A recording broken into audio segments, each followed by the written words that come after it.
Number 258.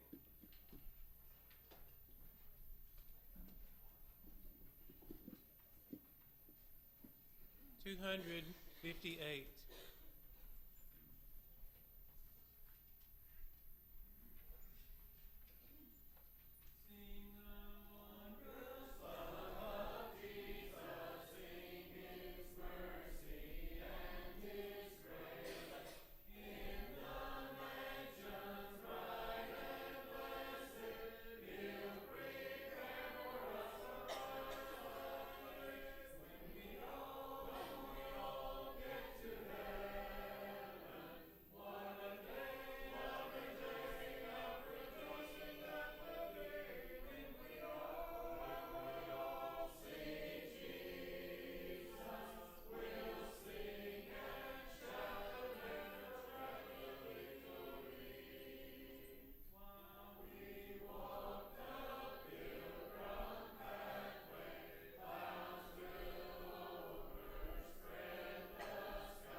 $482.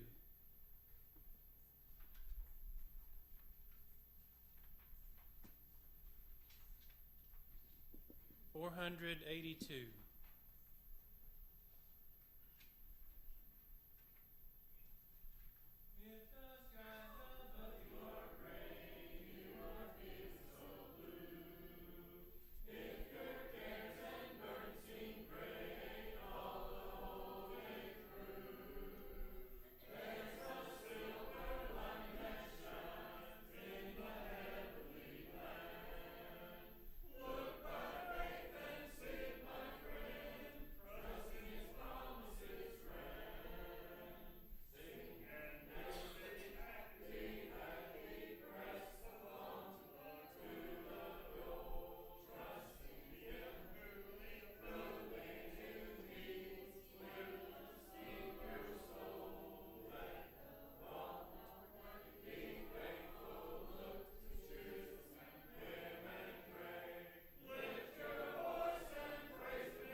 Our next song will be number 456. 456.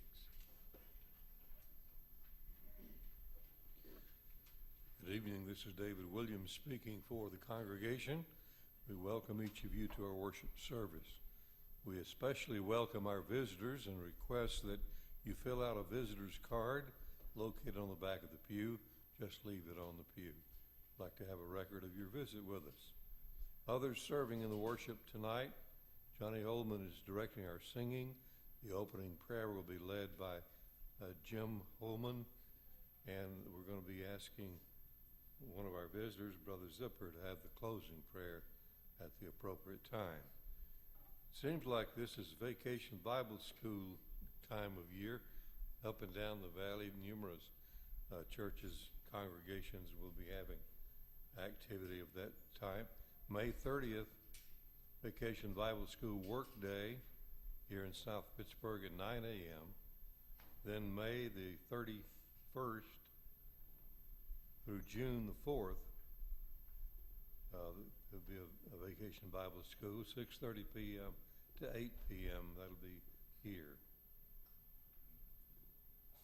June the 7th through the 11th, a Vacation Bible School at Jasper. June the 14th through the 18th, Vacation Bible School at Bridgeport. Check the bulletin for a list of our sick, and keep in mind those that have returned.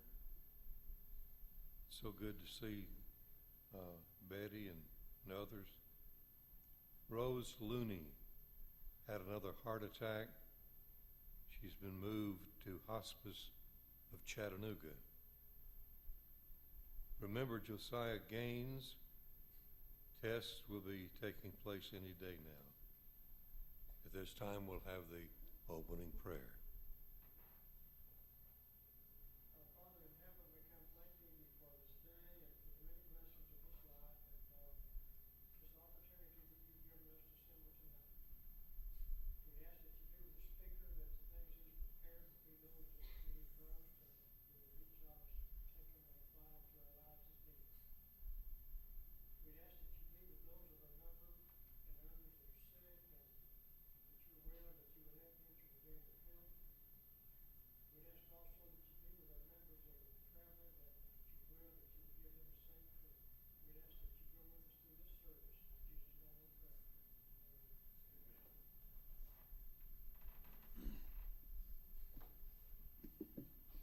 $456.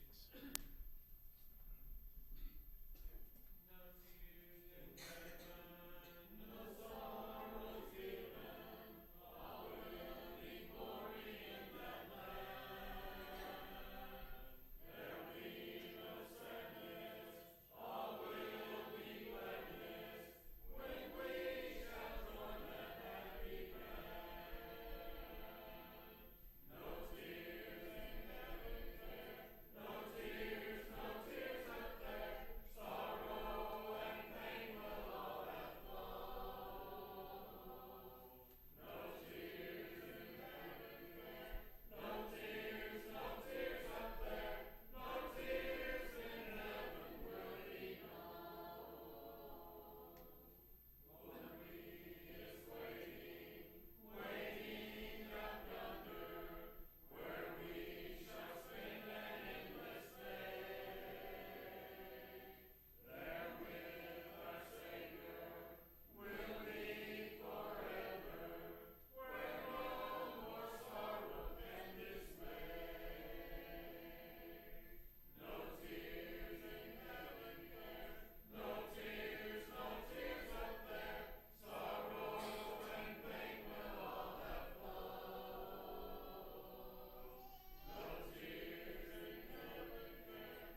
Please mark number 348. 348.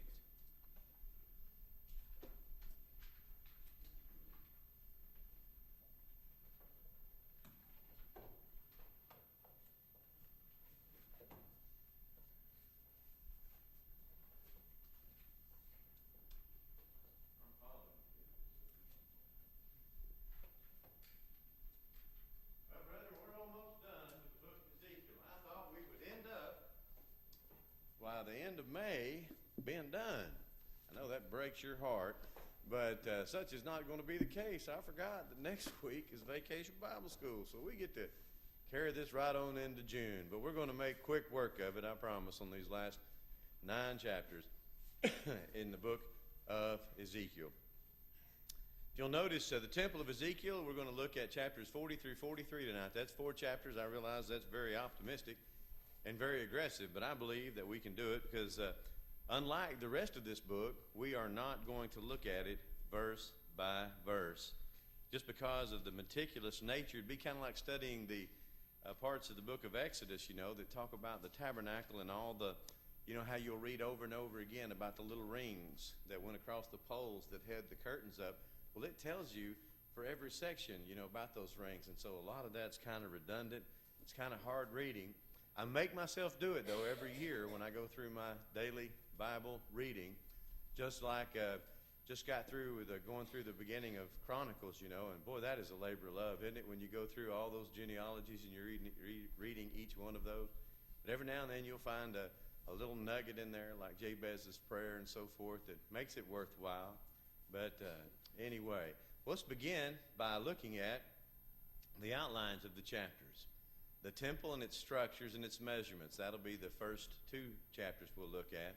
Then in chapter 43, we'll divide that up into 2 as we see the glory of God returns to the temple. As you'll remember back in chapters 10 and 11, as we'll read a little bit later, the glory of God had left some 19 years earlier.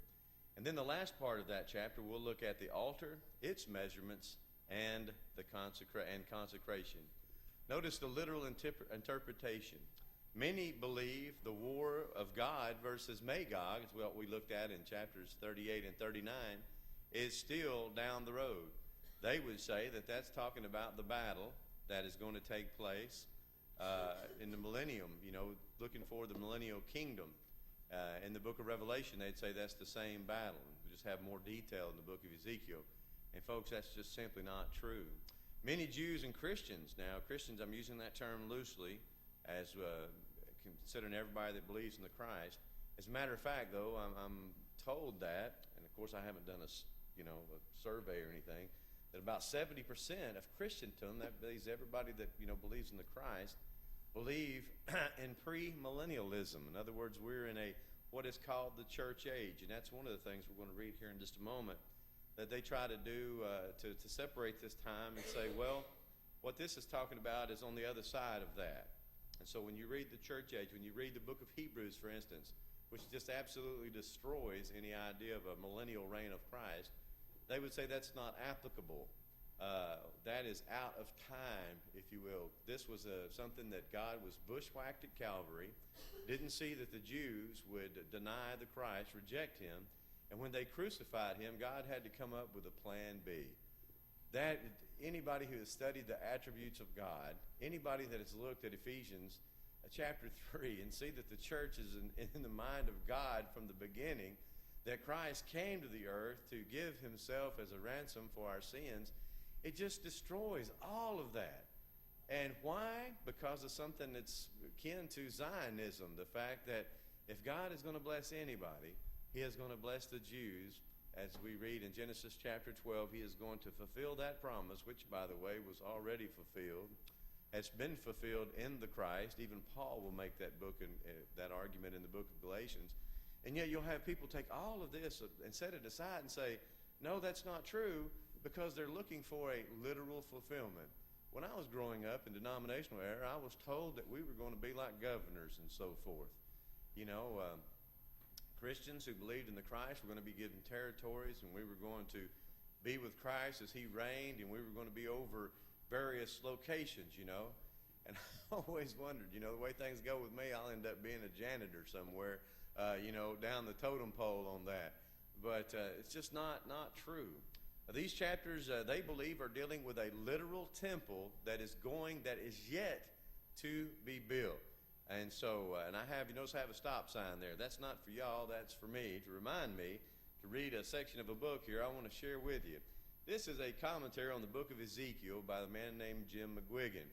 Now, Jim, he's kind of rough around the edges, but I've always enjoyed reading Jim McGuigan.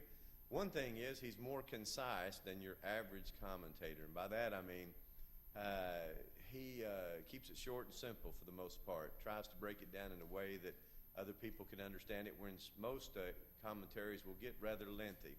Now, you wouldn't agree with everything Brother Ezekiel, let me try that again.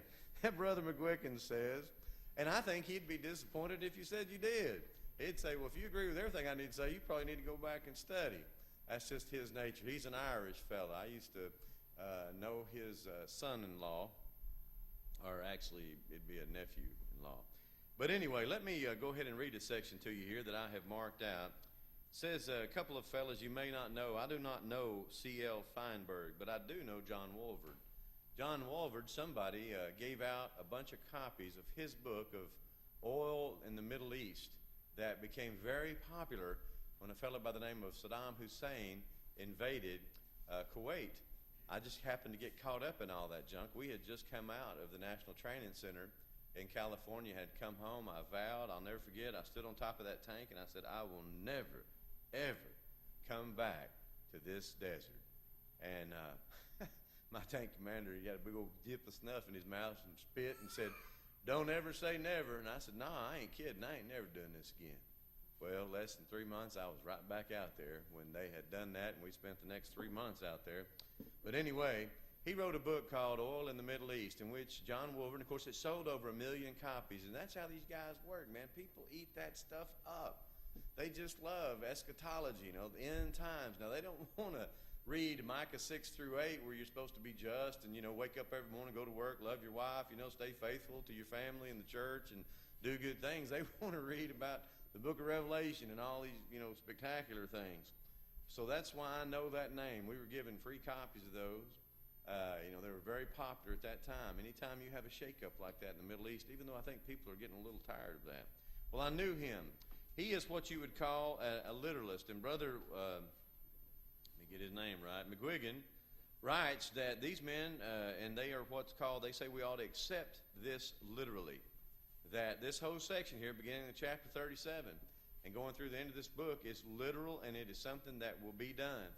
Yet, one of the men, the Feinhardt guy, agrees that David does not mean David in chapter 37, verse 24, that it's talking about Jesus.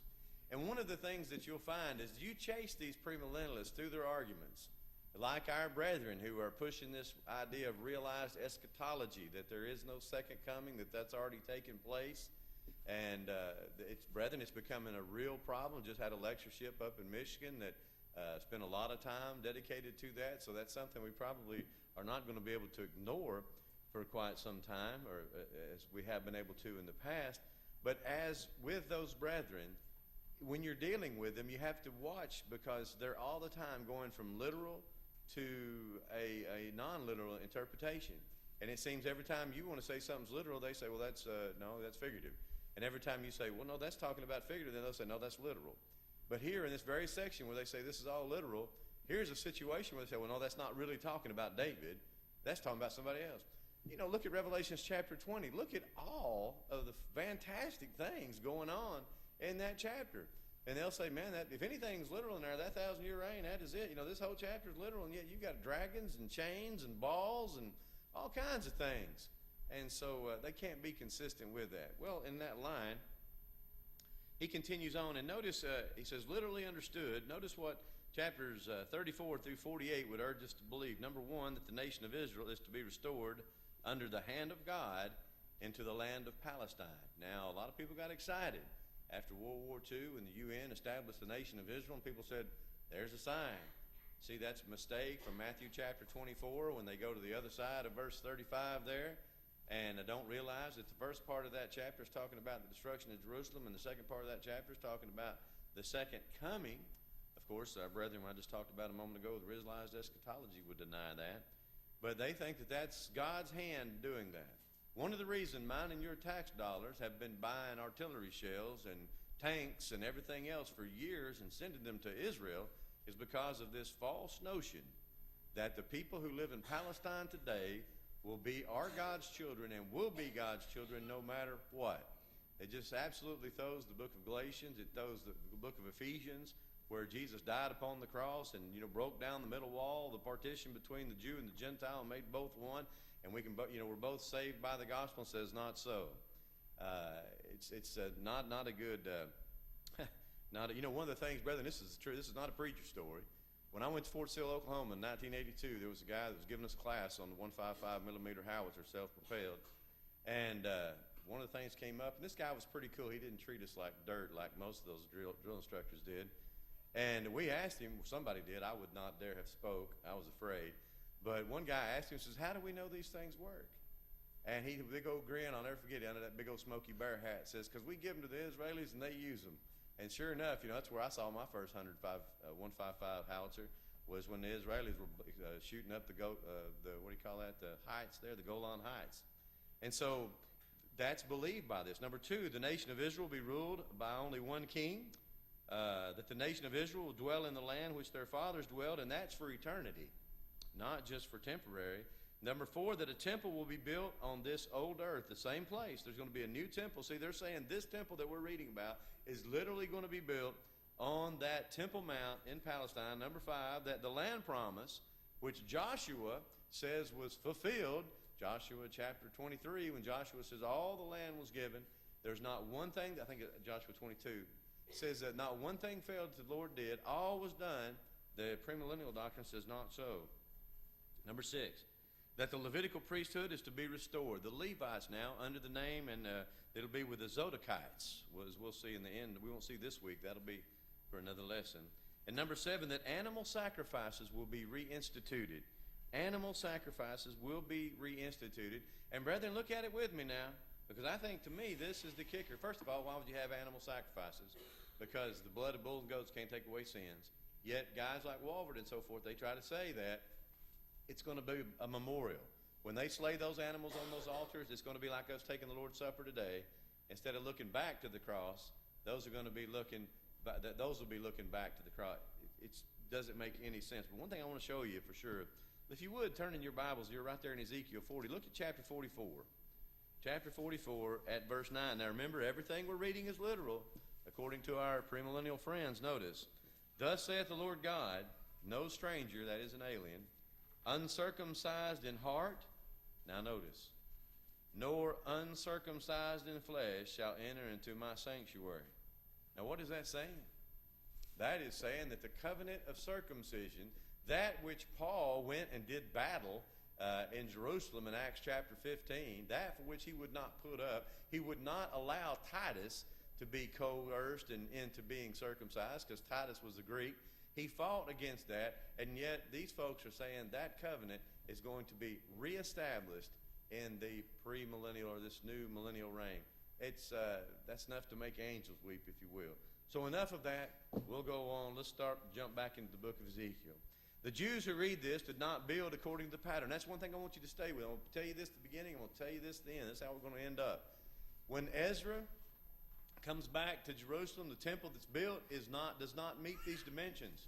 When we see Zerubbabel being encouraged by the post-exilic prophets of Haggai and Zechariah to rebuild the temple, they do not get this blueprint out. They build theirs to the one that looked like Solomon's. They don't look at this. They did not take this as literal. And folks, this is who it's written to. Ezekiel is writing this to people who are in Babylon. They have not yet returned to Jerusalem. When they do, they're going to bring this book back with them. That's how we have a copy of it. So they know exactly what Ezekiel's saying. They have the book. They go back to Jerusalem. They lay the Temple Mount, put up the altar, quit the work. Then they have to be encouraged by Haggai and Zechariah to start it back up. But they're not encouraged to build this temple. No. That's why I don't believe they thought this temple was literal, nor does the Jews who helped with the building of Herod's temple when they remodel the temple. And that's how they're saying there's just two temples. I always thought there would be three, but they're saying because the second one is remodeled, and boy, was it some kind of remodeling. So we'll talk about that here in a moment. Let's go ahead and look at this first part of the structure. This is something, you can buy this. I would kind of like to do this sometime. I think it'd be kind of fun. 637 pieces. I'll tell you one of the things me and the teenage class did at Cold Springs years ago, we built a tabernacle. 1 to 32nd scale, I think is what it was. You know, we took a 4x6, a piece of board, we put that thing on there. It had the drapes around it, it had the poles, had the altar and all that, and it was a great learning experience. And I had so many adults come up to me and say, I am so thankful you did that. I had no idea that's what that looked like. Nor, believe it or not, did I at the time. But this is a kit you can buy. And notice, brethren, one thing I wanted to show you with this is, do you see how the temple itself, see if I can I hope you can see that mouse. See how that's several floors. Keep that in mind as we look at these things, because this temple is given measurements not only outside, but it's also height and so forth. Notice what people have done with this. They have taken this drawing of the temple, and brought it up and said that this represents the cross of Jesus Christ. And that this is, maybe it resembles it, but I don't see how you can get that from that. Even one guy drawed some blood coming out of the different parts here. He says that that's what the pattern is, the church today. I think that's a stretch. So just to show you that's not uncommon, here's you can Google that and you'll find all kinds of images with the idea that that's the structure. I don't believe that to be the case. But anyway, here's kind of a 3D. I wanted to show you this because if you get on your computer and Google this, you can actually find this one. And I can't do this on this particular thing because I'm not online or whatever. But you can move this 3D picture around. It's really interesting. You can move it around. You can kind of twist it a little bit and see the different angles, which I think is kind of neat, especially when you're trying to learn about it yourself. Notice Ezekiel's temple here. This is, notice if you can here, it says, the prophet Ezekiel was shown a vision of the third temple in 572. Just years after the first temple was destroyed and before the second temple was built. It says, though the destruction of the second temple occurred in 70 AD. Now, that kind of threw me a curveball. Because I was going like, no, wait a minute, that would be the third temple. Because the second temple would have been during Zerubbabel. Remember, Zechariah tells Zerubbabel, you're going to finish it. And then we find, remember, Antiochus Epiphanes actually offers a pig on the altar in that temple. But what they say is that Herod's temple is a remodeling of the temple of Ezra's day. Well, we're going to see that if it's a remodeling, it's some kind of remodeling because the whole thing is totally redone. For instance, in 1864, this guy's a lieutenant, or I think it might have been a captain, Charles Warren, I believe, and he went and he did a survey, and set up the equipment and all that. The federal government was behind this. You can see this right here. This was the area. It's called the Temple of the Rock now. That's where the Dome of the Rock, by the way. The Muslims have their dome. That's that area right there. Hope you can see that mouse moving around. What Herod did was come in and he took the Temple Mount, and you can see it was how it was multi-layered here. He filled it all in. He built these huge walls, and he filled it all in and made one big, huge Temple Mount. Down here, of course, is going to be Fortress Antonio, as we'll see here in just a moment, and basically made this big pavement. He takes this little area here where the temple had sat originally and covered it up. If you get a chance and you have the opportunity to watch a program, now you have Netflix, you have Google, Chrome, and all that stuff that you can watch things on. I was blessed to watch. It's called Israel's Royal Tour, and it's an interesting show. It lasts about an hour, but you will actually take a tour of Israel with Benjamin Netanyahu, which by his name means Nathan is the giver, but he is the prime minister. And he takes and shows you into this part right here. You can go all the way into the old foundations through a tunnel that they have past the Western Wall, which is the only wall, by the way, still standing. People go there today, put in scripture and so forth. But, not many people get to see that. I'll never probably see it in the flesh. But I was amazed by that. And I hear that. He's ready for me to get faster, isn't he? Well, anyway, they made this whole thing. They filled her in. And so you have the Temple Mount. Notice here the three temples. First temple, Solomon's temple. Of course, it's destroyed. Nebuchadnezzar raises it. Then you have the second temple. And see, I just pretty much thought it was pretty much raised when you had the abomination of desolation, and well, not before that, you had the Roman emperor standing there and so forth. And so I consider with the Herod's temple being the third temple. But they don't do it like that. They just say because it was remodeled and the second temple was not completely devastated. So that's where they get that. Now, what I wanted you to see here was this western wall, as we looked at a while ago. That's the only thing that survives today of this huge temple mount that Herod, of course, a great builder, he had this built. The old temple would have been just right in here. And, of course, he built this all up and then filled it in. And, of course, you had this huge court of the Gentiles and stuff that Jesus had, of course, in his day, Fortress Antonio. There's steps right here where Paul would have been taken up, probably right in here, would have been able to, give the sermon that he gave, talking to his brethren. And they listened to him as long as he talked in Hebrew before he mentioned the Gentiles. But so that's what we're talking about. Here's the temple size comparison. You'll notice Herod's temple. Now, Herod's temple was huge, but it's kind of small considering Ezekiel's temple. This is an American football field down here. And so you can see you could put many softball fields into Ezekiel's temple. It's 750 by 750 feet. This is the format we're going to look at. This is the diagram we're going to use tonight. And we're going to move through this very quickly, I promise. I'm not going to try to drag you down. I wanted to show you, see this gateway down here? These are the gateways right here, the outer gateways. And so we're going to look at the gateway first. Notice you have the temple complex, and we're going to look at those different measurements. First of all, if you would, you have your Bibles open to chapter 40, verse 1. Very quickly, let's just introduce this. In the 5 and 20th year of the captivity, in the beginning of the year. Now this is, you'll notice we had some visions that were older than that in the book. It says, in the 10th day of the month, in the 14th year, after the city was smitten, in the selfsame day, the hand of the Lord was upon me and brought me thither. In other words, this is a vision that Ezekiel is having. And notice we're going to get the city of the vision. And in the vision of God brought me into the land of Israel and set me upon a very high mountain, which was as the frame of a city on the south. Well, that's not a literal place. There's nowhere really for that to take place. So that's another reason folks think this is not talking about a literal temple. And one thing also, brethren, before we get into this real deeply, is that when you're looking at the measurements, they don't all really add up. It's not like they were meant to be a blueprint. What we're to take from this, in my estimation, is the glory of this temple. And the glory of this temple is not about being a real temple. It's the fact that God is trying to encourage these people in Israel now that are going to go back. You are going to go back. Remember, that was Ezekiel's message. First part, Jerusalem's going to be destroyed. Second part of his career, he had to switch gears and say, okay, listen, Jerusalem's destroyed, but we are going to go back. We are going to rebuild it. And this is kind of like the icing on the cake, if you will. It's going to be magnificent. What we go back and do, what we're going to do, is going to be something that God is going to bless. It's going to be spectacular. And so as we read these 9 chapters together, look at the way it's built up. This is something that God is behind. It's tremendous. It beats anything that's ever been done. It's going to be glorious. God's going to be a part of it. And so with that in mind, let's move on. The man and his message. Notice verse 3.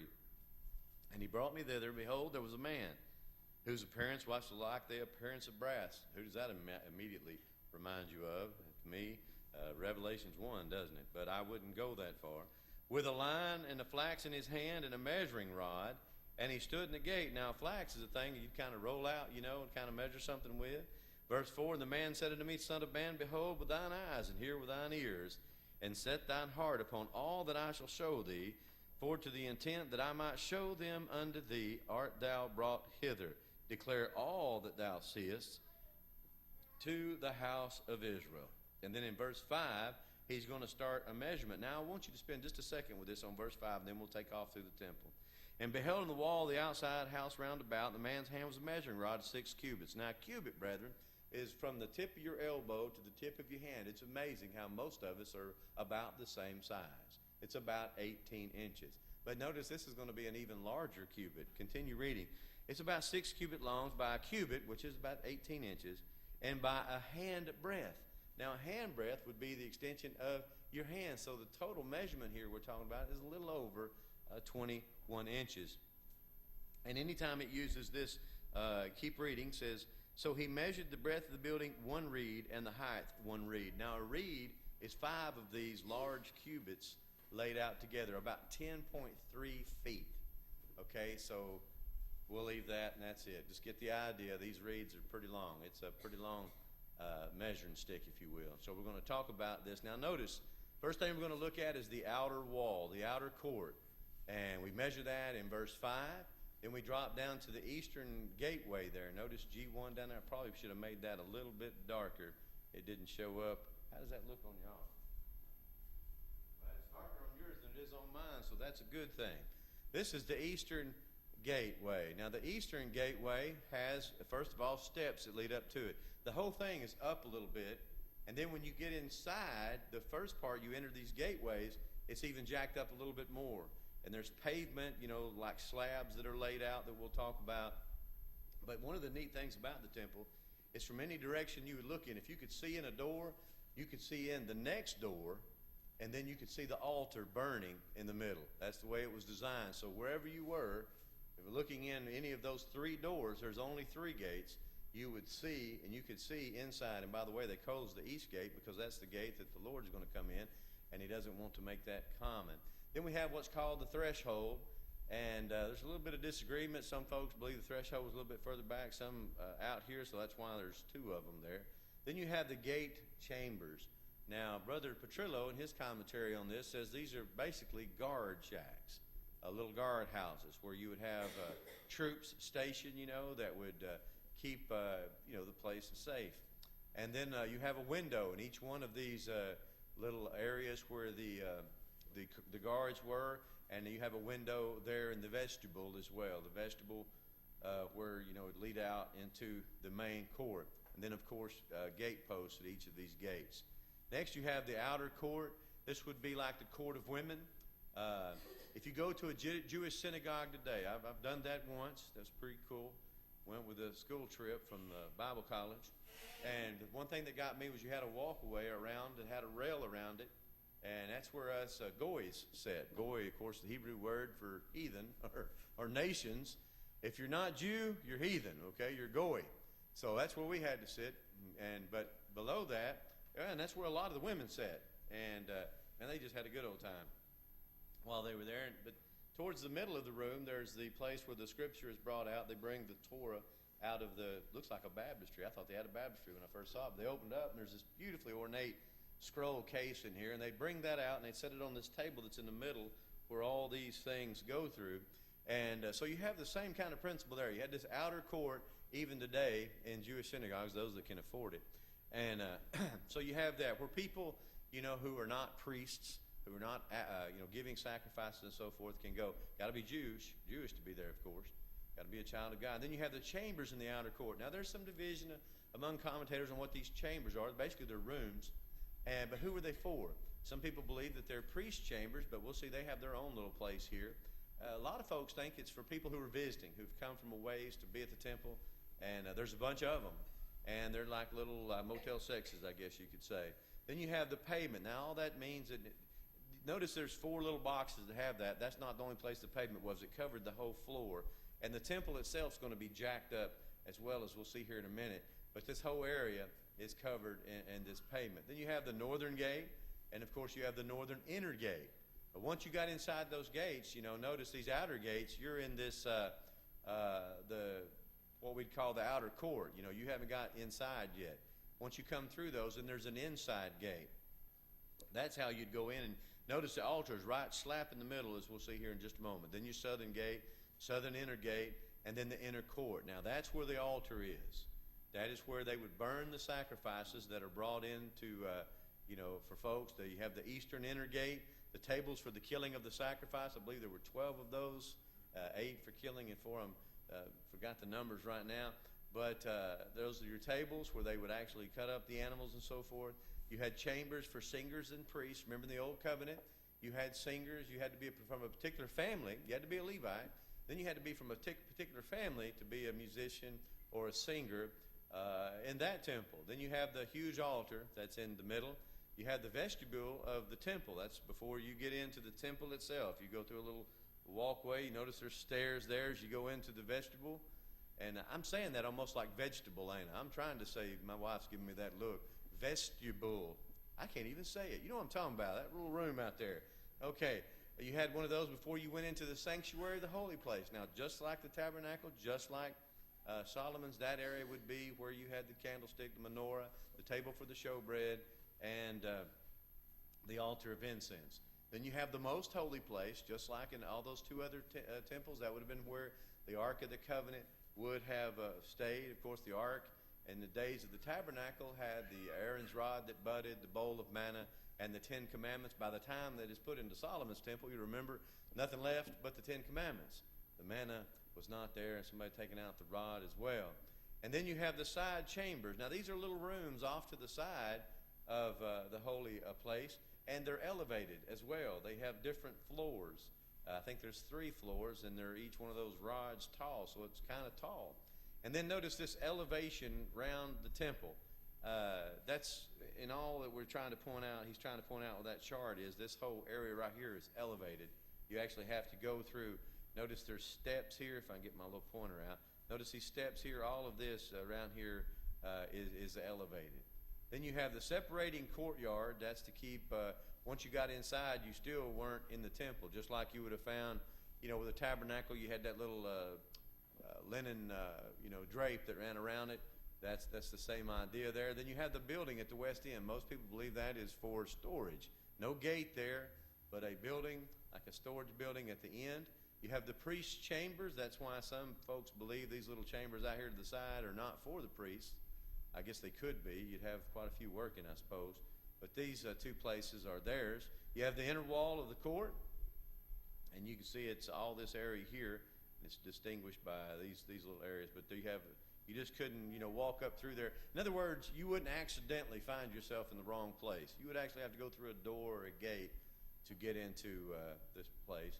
Then we have the priest's cooking places, and then the kitchens that are all here. And that's one of the reasons folks think these are for folks that are traveling, because the priests have their kitchens over here, and yet there are other kitchens as well. And so maybe that's for folks who are going in for one of the holy days or, holy feasts or whatever. So that is basically the outline of the temple. Now, we covered pretty much, 1.5 chapters with that. Very detailed, and I didn't want to get too bogged down with it. Notice the return of God into his temple. Now, the return of God, what do we mean by the return? Well, he left. Remember Ezekiel chapter 10, verse 18, 19 years earlier. Then the glory of the Lord went out from the threshold of his house and stood over the cherubim.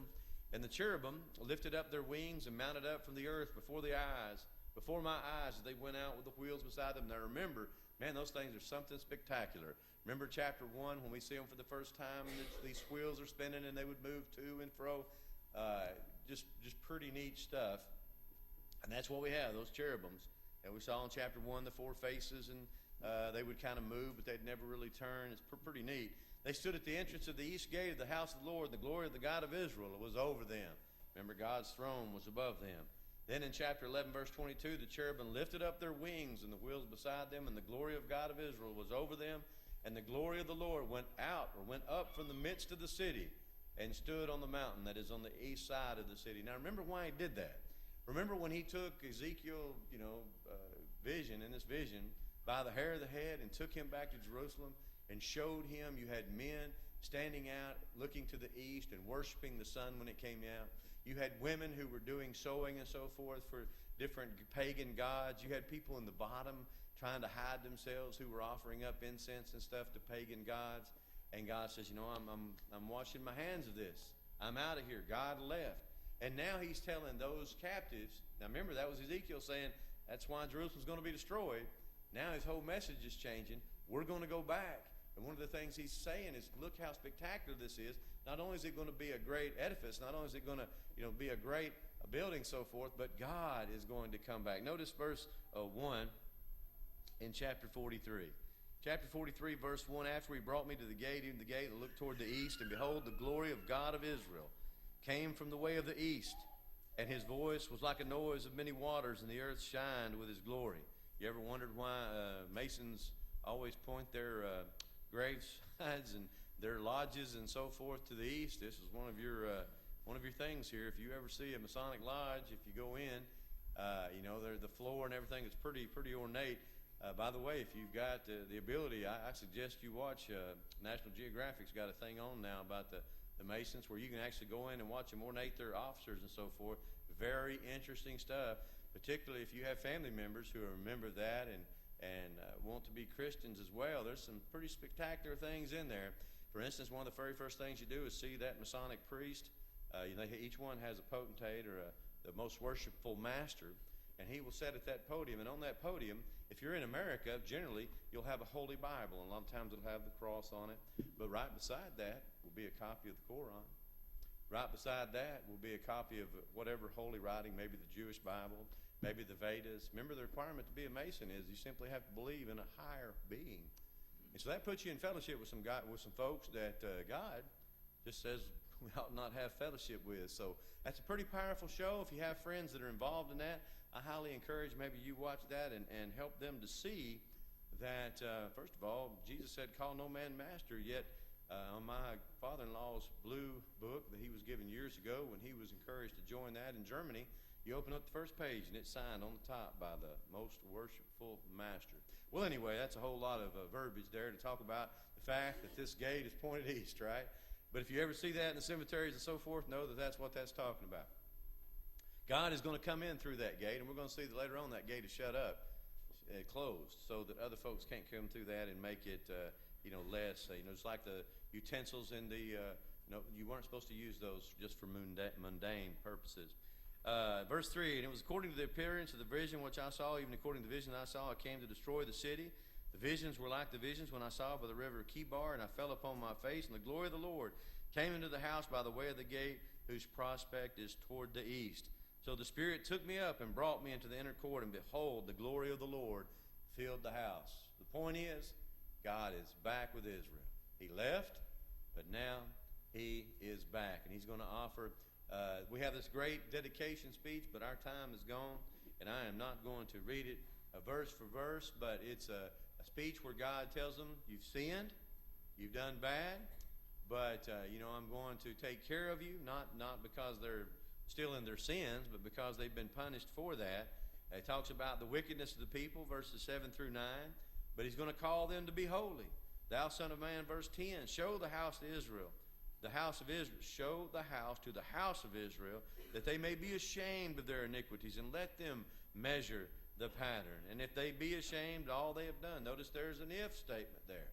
They're going to have to do their part as well, and we would expect to find that with God, wouldn't we? He's not going to bless a sinful people. These folks are going to have to change.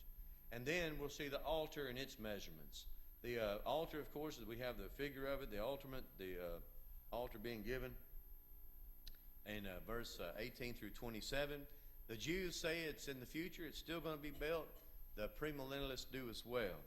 And that's what you have in chapter 43. Now, 44 through 48, we're going to see some various worship things that take place. We're going to see a land promise. We're going to show how that land is divided up differently, of course, than it was back in the book of Joshua. It's going to see just parallel lines, basically. But that is chapters 40 through 43. I know we have, unlike the rest of this book, we have hastily went through that. And I just think that's probably the easiest way to do that for sure. It says this temple description was not taken literally. I want you to understand that. We talked about that going in. It's important we close with that. The people this book was written to, Ezekiel, is there. He's writing it, and he hands it to them, if you will, and they read it, and they take it back to Israel with them. They didn't take it literal. They didn't say, now, hey, when we do build the temple, this is the way we got to build it. They didn't do that. When Herod rebuilt the temple, remodeled it, and by the way, basically what Herod did was he took the spot where the temple had been, and he kind of covered the whole thing. That's why I don't see how you can even call that a remodeling job, because it would have been elevated. They would have had to redone the whole thing. But anyway, they didn't build it to these specifications. They built it the way it looked in Solomon's day, just like, of course, Haggai and Zechariah and Zerubbabel and those folks did. Herod's temple was not built to this plan in the time of Christ, and folks, there is not going to be a literal temple sitting in this literal city of Jerusalem here on this earth that Jesus is going to come back and rule and reign. Even though I'd imagine everybody that you work with that has any idea of Christianity believes that that's the case, unless they're a member of the church. I know very few people outside of the Church of Christ who take any position other than premillennialism or some form They think that's still going to happen. Jesus is still going to come back, and he is going to rule the world with an iron rod and really put those people in their place, and then Satan's going to be released again, and then you're going to kind of have the end of the world there. Absolutely amazing. That's not what the Bible teaches. The Bible teaches us right now is our time. You see, I took a little bit of comfort of that when I was in the denominational era. So I thought, hey, if I mess this up, there's a rapture, I don't make it, 7-year tribulation, well, I got it passed, you know. Now I can work real hard and try to make the cut for the next time. You know, the Bible doesn't talk that's not the case. We find the Lord coming back the second time, as we read this morning, 1 Thessalonians chapter 4, verse 13 through 18. He's going to bring the dead back with him, the dead in Christ. And then we who are alive will meet them in the air, and that's it. That's the last day. This earth's going to be destroyed, and we're either going to spend eternity in heaven or eternity in that place that we don't want to go. And that's why we have the gospel plan of salvation, and that's why it's so important, brethren, friends, that we encourage people to become Christians in the New Testament way so that they realize they don't have that 7-year tribulation period to exercise a plan B. That's not going to happen. That's just simply something that some man made up. It was made up very early, though. First, second century, you had people that were leaning towards that way. And what we're reading today is just a manifestation of that as well. Well, if you're here tonight, we can serve you in any way. You need to obey the gospel. You need to rededicate your life. Maybe you've left your first love. Come on back. We encourage you to do so as together we stand and sing.